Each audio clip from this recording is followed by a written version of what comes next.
በሙሉ አራዳ ቅዳሜዎች ደሞ ሳምንት በምን ፈታ ዘና ያረጉናል ብላችሁ በጉጉት በናፍቆት ስትጠብቁ ለነበራችሁ በሙሉ ይሄው እኛም ሰዓታችንን ጠብቀን ወደናንተ መተናል። ለመላው የክርስትና እምነት ተከታዮች በሙሉ እንኳን ለጾመ ፍልሰታ ማርያም አደረሳችሁ አደረሰን እላለሁ። እንግዲህ ጾሙን አስመልክቶ ምን ገጠመኝ መሰላችሁ? ጎረቤቴ ንጹስቲ ጾም እንያዝ እንገባበዝ አለችኝና እኔም ተስማምቼ ለበስበስ አድርገን ጾም መያዣ የሚያዝበት አካባቢ ሄድን ማለት ነው። ከዛ ከገባን በኋላ በነገራችን ላይ ጾም ሊያዝ ሲል ያለ ግፊያ በየስጋ ቤቱ በየምግብ ቤቱ ያለው ግፊያ እኔ በጣም ነው የሚገርመኝ። እና ምን አለችኝ ጎረቤቴ፣ የሚገርምሽ ነገር ይመስለኛል ብዙ ጊዜ ጾም ሲያዝ አላሲዝም ጾም ሲፈታም አላስፈታም የሚለው አብዛኛው ማይጾመው ይመስለኛል አለች። እንግዲህ እንደዛ ነው። ወደ ዋናው ነገር ልግባላችሁና ሜኑ መጣልን። ከዛሬ አንዳንድ ማላቃቸው ምግቦች አሉ። ብዙ ጊዜ ውጩ ላይ ብዙም አይደለሁኝምና መጣልኝና ሜኑን ሳነባው ኮምቦ፣ ቦምቦ፣ ኩስፒ፣ ኩስፓኛ፣ ኩስፑ ብቻ እንደዚህ አይነት ስማቸውን ማላቃቸው ምግቦች ተደርድረዋል ነው የምላችሁ። ከዛ እስቲ ኮምቦን ፈለኩትና እስቲ ኮምቦን ሊያው አልኳት። እሷም አንዱን አዘዘች። ሌላም ጨመርን። ሌላም ሰው አብሮናል።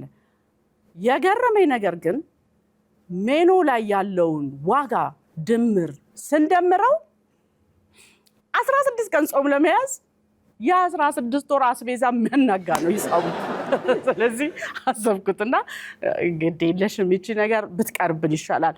ዝም ብለን አንድ ተኩልም ትሁን ምናምን ስጋችንን ገዛ አድርገን እቤት ወስደን ጠበስበስበስ አድርገን ብንበላ ለ16 ሰው የሚሆን ምግብ አንሰራም ወይ አልኩኝና እሷም ተስማምታ ተነስተን ቤታችን ባለው ጾመን ያዘን ማለት ነው። ለማንኛውም በእኔ ምልከታ ብዙ ጊዜ የምናገረው ነው፣ ካለ ጥሩ ነው መቼም እያለ ሌላው ስለሌለው እናንተም እንዲያታድርጉ አይባልም። ግን ትልቁ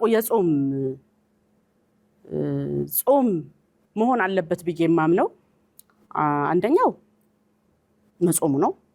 ከዛ ቀጥሎ ደግሞ ያጡትን መጎብኘቱም ይመስለኛልና እኛ በጣም የበዛ ወጪ ስናወጣ አጠገባችን ምናልባትም ምሳ ላይ ሽሮ ፈላርጋ መብላት ያቃታት እናት ልትኖር ትችላለች። ልጆች ይዛ ዳቦ ገዝታ ለልጆቿ ማድረግ ያልቻለች እናት ልትኖር ትችላለችና ይሄንን እንዴት ታዩታላችሁ? ካለን ላይ ከፈል አድርገን የሌለውንም ጎብኘት ብናደርግ ምን ይመስላችኋል እላለሁኝ። አራዳ ቅዳሜያችን በምክር ተጀመረ። ካስቀየምኳችሁ ይቅርታ ጠይቃለሁኝ። ሰሞኑን ማህበራዊ ሚዲያ እንዲ ገረፍ እያረኩ ሳይ ቦክስ አንድ ሰሞን ወንዶቹ ነበሩ፣ አሁን ደግሞ ሴቶችም ተጀምሯል። ያውን ቦክስ ቢሏችሁ ቦክስ መሰላችሁ? የሚከፈልበት ያስከፍላል አሉ። ቦክስ እኔ ንጹህ ኃይሌን መገጥሚኛለሽ አለሽ እልም ብውን ማረግሽ ኮሜንት አድርጊ። ሞቅ ደመቅ እንዳለ እስከ መጨረሻው አካባቢያችንን፣ ቤታችንን፣ ጓዳችንን፣ ማህበራዊ ኑሯችንን ጎብኘት እያደረጉ ፈታ ዘና የሚያደርጉን ስኬች ኮሜዲዎቻችን ጥፍጥ ብለው ወደ እናንተ ይቀርባሉ ነው የምላችሁ። አዝሜና ናሆሜ ደግሞ እውነተኛ ዜናዎችን እንዲሁ በቀልድ እያዋዙ ወደ እናንተ የሚያቀርቡበት አራዳ ዜናም ሰዓቱን ጠብቀው ወደ እናንተ ይመጣል። ፓሮዲም አለን። በመሃል ደግሞ ሳቅ ድክም ካደረጋችሁ ፈታ ዘና እንድትሉ ሙዚቃዎቻችንን ጣል እናደርጋለን ማለት ነው። እናንተ ብቻ ቤተሰብ ተጠራርታችሁ ቡና እዚህ ጋር እየተፈላ ክረምት አይደለ በቆሎ ሽምብራ ሞቅ ቤቱን ታረጉትና ቁጭ ብላችሁ ከኛ ከቤተሰቦቻችን ጋር ምርጥ ምሽት ታመሻላችሁ ማለት ነው። እስከ መጨረሻው አብራችሁን ቆዩ አልልም፣ ምክንያቱም እርግጠኛ ነኝ አብራችሁን ነው የምትሆኑት። አብራችሁ እስከ ፕሮግራሙ ፍጻሜ አብራችሁ እንደምትሆኑ እርግጠኞች ነን። የዛሬ የአራዳ ቅዳሜ የመድረክ አጋፋሪ እኔ ንጹህ ኃይሌ ነን። እስከ ፕሮግራማችን ፍጻሜ ድረስ አብራችሁን ሁኑ። እስከ መጨረሻው ድረስ ከኛ ጋር ስለነበራችሁ እናመሰግናለን። የምናዘጋጃቸውን አዝናኝ ቪዲዮዎች ማየት ከፈለጋችሁ እዚች ጋር ጠቅ ያድርጉ። ሰብስክራይብ የሚለውን ደግሞ እዚህ ጋር ጠቅ ማድረግ እንዳትረሱ።